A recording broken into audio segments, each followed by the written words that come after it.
Razom kɛnɛyaso Kyiv Ukraine faba la a dayɛlɛla san 2024 la sɔrɔdasi kɔrɔ dɔ de fɛ n'a tɔgɔ ye Pedro Krzeski n'a ka somɔgɔw ka dɔgɔtɔrɔ fɛ.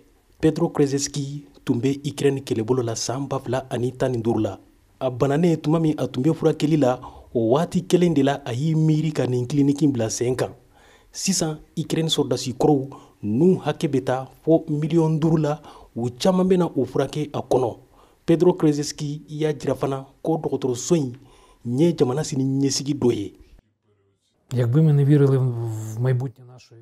N'an ma da an ka jamana ka sini ɲɛsigi la, an tɛ baara dasi sɔrɔ, an tɛ kɛnɛya sɔrɔ, n'an banana an bɛ taa an yɛrɛ furakɛ ko kan. O ye ko tiɲɛnen de ye.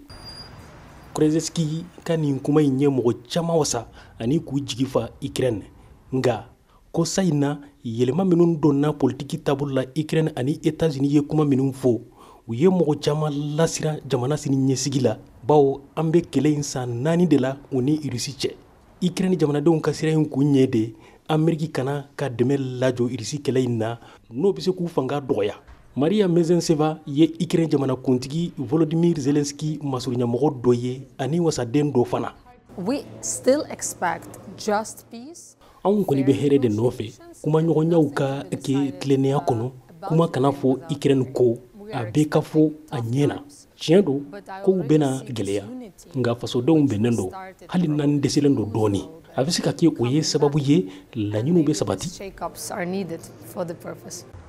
Gallup cakɛda ka jateminɛ labanw y'a jira ko kɛmɛ sarada Ukraine jamanaden 52 b'a fɛ sigikafɔ ka kɛ kɛlɛ in ka ban. Jɛkulu min fana bɛ Ukraine jamana yiriwali kama, Oleksiy Melnik bɔ o jɛkulu in kɔnɔ ko fasodenw ka laɲini ye de bi hɛrɛ de kana jamana kɔnɔ. There is a general understanding that the ceasefire, possible ceasefire, mɔgɔw ka don kɛlɛ in joli ani kɛlɛ banni tɛ ɲɔgɔn ɲɛsira la. Fasodenw fanba y'a jira ko ni États-Unis ni Russie sera ka bɛn, kɛlɛ in ka jɔ, o bɛna kɛ ko kura ye walasa kɛlɛ in ka ban. just another kind of interwar period. Gallup cakɛda ka jateminɛ labanw y'a jira ko kɛmɛ sarada Ukraine jamanaden 52 b'a fɛ sigikafɔ ka kɛ kɛlɛ in ka ban.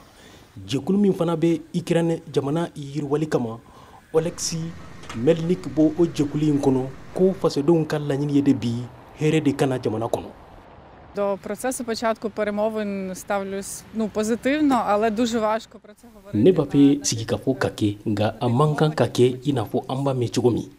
Wa min nafa ka bon ni Ukraine mako b'a la, o de ye ka dɛmɛ jamana kɔnɔ ani a baarakɛɲɔgɔnw fɛ ko kan. Як і всередині країни, так і зовнішніх союзників.